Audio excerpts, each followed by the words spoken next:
युधिष्ठिर जी महाराज को राज सिंहासन पर विराजित कर दिया गया। भगवान श्री कृष्ण अब हस्तिनापुर से विदा लेने के लिए बुआ कुंती के पास जाते हैं। आइए इस कथा में प्रवेश करें। उसके पूर्व कुछ क्षण के लिए हम भगवान का नाम लेते हैं। गोविंद मेरो है, गोपाल मेरो है, गोविंद मेरो है, गोपाल मेरो है, वो बांके बिहारी नंदलाल मेरो है, वो बांके बिहारी नंदलाल मेरो है, वो बांके बिहारी नंदलाल मेरो है, वो बांके बिहारी नंदलाल मेरो है। गोविंद मेरो है, गोपाल मेरो है, गोविंद मेरो है, गोपाल मेरो है।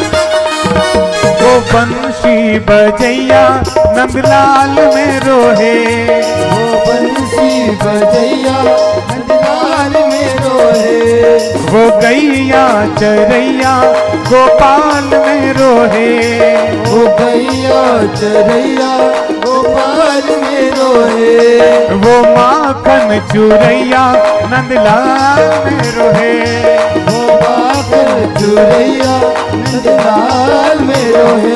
गोविंद मेरो है, गोपाल मेरो है, गोविंद मेरो है, गोपाल मेरो है, नंदलाल मेरो है, नंदलाल मेरो है, गोपाल मेरो है। गोपाल मेरो है। बोलिए बांके बिहारी लाल की जय। भगवान कृष्ण अपनी बुआ कुंती के पास जाते हैं। बुआ जी से प्रार्थना करते हैं कि बुआ जी अब बहुत समय हो गया,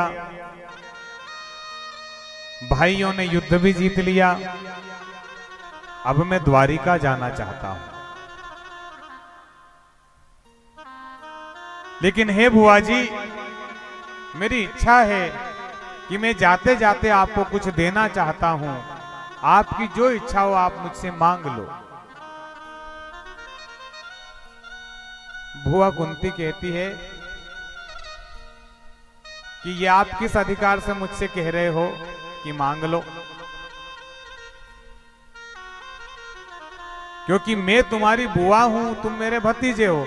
देने का अधिकार बुआ को होता है कि भतीजे को होता है? भगवान कहते हैं कि बुआ, ये तो आपका प्रेम है, स्नेह है, लेकिन मैं आपका भतीजा होने के नाते मेरी इच्छा है कि मैं अपनी बुआ को कुछ देकर के जाऊं। मांगो ना बुआ, क्या चाहती हो? जो आप कहोगी वो मैं दूंगा।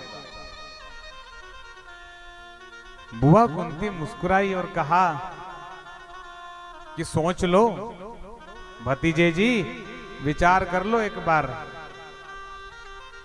मैं जो मांगूंगी दे पाओगे? भगवान कृष्ण ने कहा कि बुआ कैसी बात करती है, आपको अपने भतीजे पर विश्वास नहीं रहा? कहा कि जो मैं मांगूंगी वो तुम नहीं दे पाओगे केशव। विश्वास तो है लेकिन तुम दे नहीं पाओगे। भगवान कहते मांगो ना बुआ, एक बार मांग कर तो देखो। त्रैलोक्य की जो वस्तु आप मांगोगी वो मैं तुम्हें ला करके तुम्हारे चरणों में डाल दूंगा।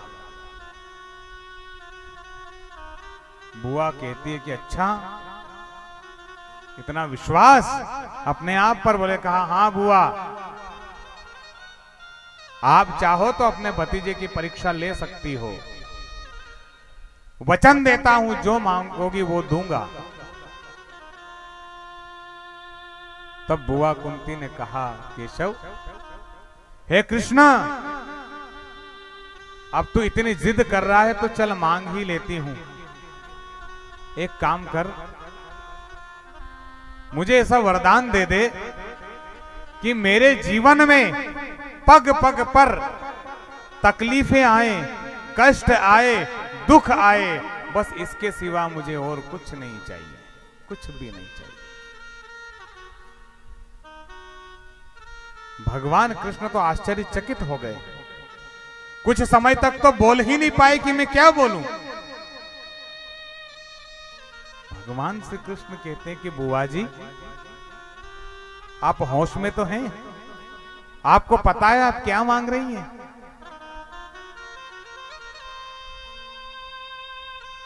कुंती ने कहा कि कृष्ण एक बात कह दो, दोगे कि नहीं दोगे?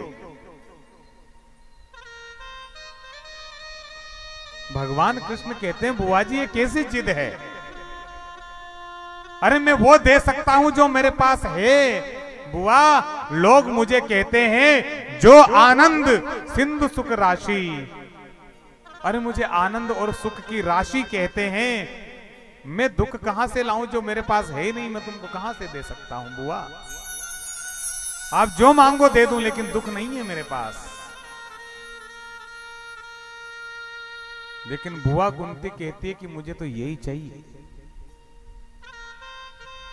भगवान कृष्ण कहते हैं कि बुआ जी, आपके जीवन में क्या दुखों की कोई कमी रह गई, कसर रह गई थी क्या, जो और दुख मांग रही हो?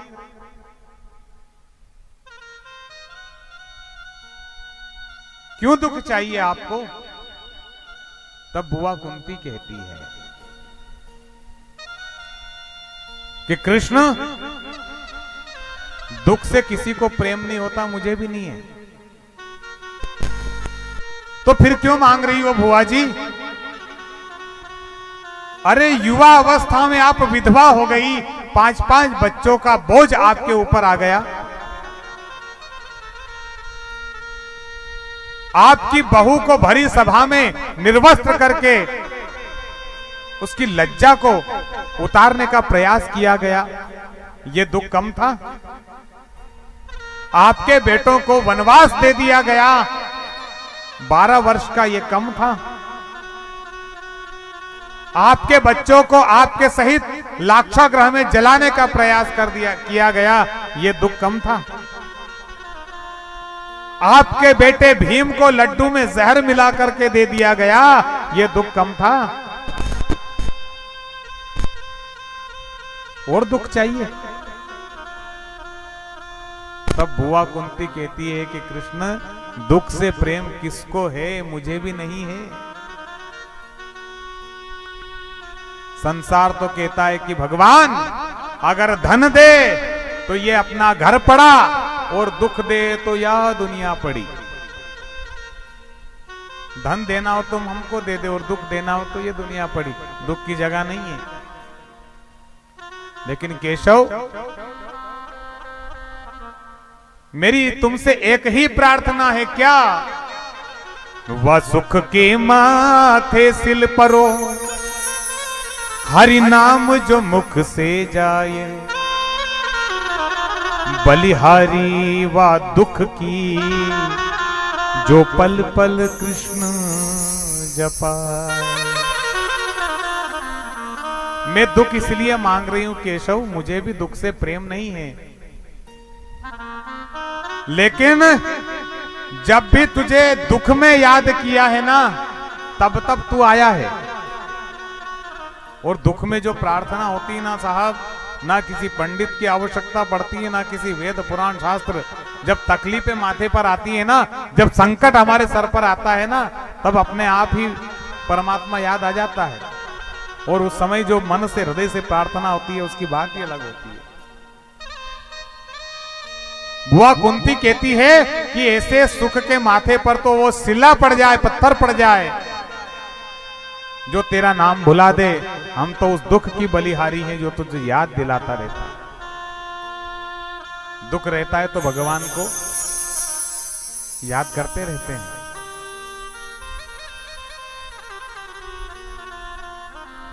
सुख में प्रभु को भजे नहीं और दुख में करता याद, कहे कबीर ता दास की कौन सुने फरियाद।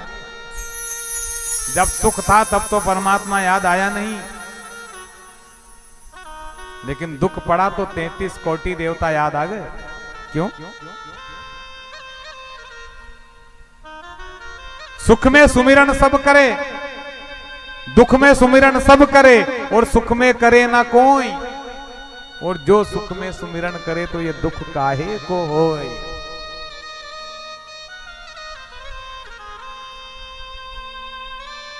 बढ़िया एसी में बैठ करके, कूलर में बैठ करके जब टीवी देख रहे होते हैं ना, तब परमात्मा की याद नहीं आती। लेकिन जैसे ही लाइट चली गई, पसीना टपकने लगा, हे भगवान लाइट कब आएगी, हे परमात्मा जल्दी लाइट भेज दे। दुख आया तो भगवान याद आया, सुख था तो हम तो भूल गए।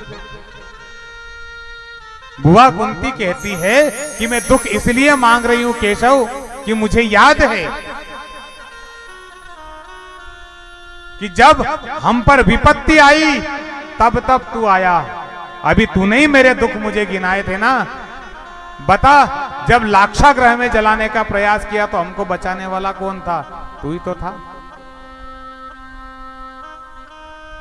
मेरी बहू द्रौपदी को जब भरी सभा में निर्वस्त्र करने का प्रयास किया उस दुष्ट दुशासन ने, तब उसकी लज्जा बचाने वाला कौन था? तू ही तो था। मेरे बेटे भीम को जब लड्डू में जहर मिलाकर मारने का प्रयास किया, तब उसको बचाने वाला कौन था? तू ही तो था। और तो और कृष्ण इस महाभारत के युद्ध में गुरु द्रोण अपने ही शिष्यों के विरोधी हो गए। ऐसे ऐसे महारथी भीष्म पितामह, जिनको ये वरदान प्राप्त था कि वो चाहे तो मरे और वो नहीं चाहे तो मर नहीं सकते, इच्छा मृत्यु। कर्ण जैसे महारथी और मेरे 5 बेटे और वो 100 कौरव, क्या ये उनसे युद्ध में जीत सकते थे? केशव, मैं जानती हूं इस विपत्ति में, इस दुख में तूने ही हमको संभाला है, तूने ही हमें सहारा दिया है। तू नहीं होता ना केशव तो हम तो कब के डूब गए होते।